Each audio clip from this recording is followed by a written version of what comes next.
ਅੱਜ ਦੀ ਵੀਡੀਓ ਦੇ ਵਿੱਚ ਤੁਹਾਡੇ ਨਾਲ ਹਜ਼ਰਤ ਹਲੀਮਾ ਦਾ ਜਿਹੜਾ ਵੇ ਵਾਕਿਆ ਉਹਨਾਂ ਨੇ ਦੱਸਿਆ ਵੇ। ਨਬੀ ਪਾਕ ਸੱਲੱਲਮ ਜਿਹੜਾ ਉਹਨਾਂ ਦੇ ਕੋਲ ਆਏ दूध पिलाने वास्ते, ਉਹ नबी पाक सल्लल्लाहु ਨੂੰ ਆਪਣੇ ਕੋਲ ਲੈ ਕੇ ਆਏ ਅਤੇ ਉਹਨਾਂ ਦੀ ਜ਼ਿੰਦਗੀ 'ਚ किस तरह अल्लाह ताला ने बरकतां पा ਦਿੱਤੀਆਂ ਉਹ ਤੁਹਾਡੇ ਨਾਲ शेयर करने ਆ।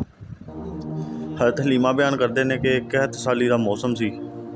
ਸਾਡੇ शहर ਦੇ ਵਿੱਚ ਖਾਣ ਪੀਣ ਵਾਸਤੇ ਚੀਜ਼ਾਂ ਜਿਹੜੀਆਂ ਮੁਸ਼ਕਿਲ ਨਾਲ ਮਿਲਦੀਆਂ ਹਨ।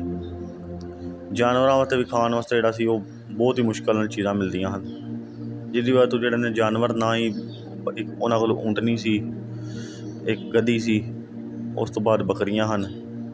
ਅਤੇ ਬੱਕਰੀਆਂ ਵਗੈਰਾ ਅਤੇ ਊਂਟਣੀ ਜਿਹੜੀ ਹੈ ਘੱਟ ਖੁਰਾਕ ਮਿਲਣ ਦੀ ਵਜ੍ਹਾ ਤੋਂ ਉਹਨਾਂ ਨੂੰ ਜਿਹੜਾ ਵਾ ਦੁੱਧ ਨਾ ਹੋਇਆ ਦੇ ਬਰਾਬਰ ਦਿੰਦੀਆਂ ਹਨ, ਜਿਹਦੀ ਵਜ੍ਹਾ ਤੋਂ ਮੁਸ਼ਕਿਲ ਨਾਲ ਉਹਨਾਂ ਦਾ ਗੁਜ਼ਾਰਾ ਹੁੰਦਾ ਸੀ। ਪੇਟ ਵੀ ਨਹੀਂ ਫੁੱਲ ਹੋ ਸਕਦੇ ਉਹਨਾਂ ਦੇ, ਦੁੱਧ ਇੰਨਾ ਘੱਟ ਹੁੰਦਾ ਸੀ।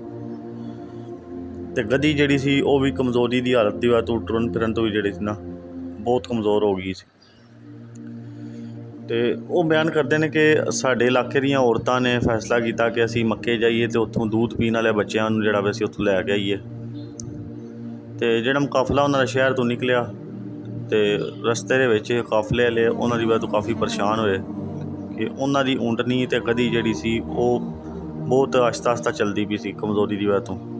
ਬਾਕੀ ਜਾਨਵਰ ਵੀ ਕਮਜ਼ੋਰ ਸਨ, ਲੇਕਿਨ ਇਹਨਾਂ ਦੇ ਜਾਨਵਰ ਜ਼ਿਆਦਾ ਹੀ ਕਮਜ਼ੋਰ ਸਨ ਅਤੇ ਬਾਰ ਕਾਫਲੇ ਨੂੰ ਰੁਕਣਾ ਪੈਂਦਾ ਸੀ, ਜਿਹਦੀ ਵਜ੍ਹਾ ਤੋਂ ਇਹਨਾਂ ਤੋਂ ਕਾਫੀ ਤੰਗ ਹੋਏ ਕਿ ਬਈ ਇਹ ਆਹਿਸਤਾ ਚੱਲ ਰਹੇ ਨੇ।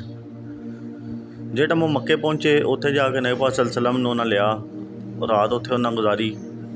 ਅਤੇ ਜਿਹੜਾ ਊਂਟਣੀ ਦਾ ਉਹਨਾਂ ਦੁੱਧ ਉਹਨਾਂ ਦੇ ਮੀਆਂ ਨੇ ਕੱਢਿਆ ਅਤੇ ਉਹ ਇੰਨਾ ਕੁ ਜ਼ਿਆਦਾ ਸੀ ਕਿ ਦੋਵਾਂ ਨੇ ਪੇਟ ਭਰ ਕੇ ਪੀਤਾ। ਪਹਿਲੀ ਬਰਕਤ ਜਿਹੜੀ ਸੀ ਉਹ ਹੈ ਅੱਲਾਹ ਤਾਲਾ ਨੇ ਉਹਨਾਂ ਦੇ ਊਂਟਣੀ ਦੇ ਵਿੱਚ ਪਾਈ ਕਿ ਉਹ ਦੁੱਧ ਦਾ ਉਹਦਾ ਜਿਹੜਾ ਨਾ ਦੁੱਧ ਦਾ ਵੱਧ ਗਿਆ। ਸੁਬਹਾ ਜਿਹੜਾ ਉੱਥੋਂ ਨਿਕਲਣ ਲੱਗੇ ਅਤੇ ਕਾਫਲਾ ਜਿਹੜਾ ਚੱਲਿਆ ਅਤੇ ਉਹਨਾਂ ਦੇ ਜਾਨਵਰ ਜਿਹੜੇ ਕਿ ਸਭ ਤੋਂ ਪਿੱਛੇ ਚੱਲਦੇ ਪਏ ਸਨ, ਉਹਨਾਂ ਦੇ ਵਿੱਚ ਅੱਲਾਹ ਤਾਲਾ ਨੇ ਤਾਕਤ ਪਾ ਦਿੱਤੀ ਅਤੇ ਉਹ ਬਹੁਤ ਤੇਜ਼ ਰਫਤਾਰੀ ਨਾਲ ਬਾਕੀ ਜਾਨਵਰਾਂ ਤੋਂ ਉਹਨਾਂ ਨੂੰ ਚੀਰਦੇ ਹੋਏ ਅੱਗੇ ਜਿਹੜੇ ਨੇ ਸਭ ਤੋਂ ਚੱਲਦੇ ਪਏ ਸਨ। ਘਰ ਜਿਹੜਾ ਪਹੁੰਚੇ, ਉਹਨਾਂ ਨੇ ਜਾ ਕੇ ਵੇਖਿਆ ਕਿ ਅੱਲਾਹ ਤਾਲਾ ਨੇ ਉਹਨਾਂ ਨੂੰ ਬੜਾ ਹੀ ਮੁਬਾਰਕ ਬੱਚਾ ਉਹਨਾਂ ਦੀ ਕਿਸਮਤ 'ਚ ਰੱਖਿਆ ਵੇ ਕਿ ਜਿਨ੍ਹਾਂ ਦੇ ਆਉਣ ਨਾਲ ਹਰ ਮਾਮਲਾਤ ਦੇ ਵਿੱਚ ਬਿਹਤਰੀ ਹੋਈ ਜਾ ਰਹੀ ਹੈ।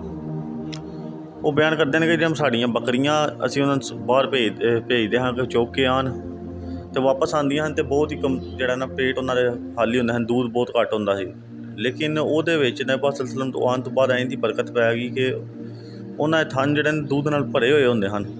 ਇਹ ਸਾਰਾ ਵਾਕਿਆ ਵੇਖ ਕੇ ਉਹਨਾਂ ਦੇ ਸ਼ਹਿਰ ਦੇ ਵੀ ਲੋਕ ਜਿਹੜੇ ਨੇ ਬੜੇ ਹੈਰਾਨ ਹੋਏ ਕਿ ਇਹਨਾਂ ਦੇ ਜਾਨਵਰਾਂ ਨੂੰ ਅਤੇ ਇਹਨਾਂ ਦੀ ਜ਼ਿੰਦਗੀ ਦੇ ਵਿੱਚ ਕੀ ਅਚਾਨਕ ਇਸ ਤਰ੍ਹਾਂ ਤਬਦੀਲੀ ਕਿੰਝ ਆ ਗਈ।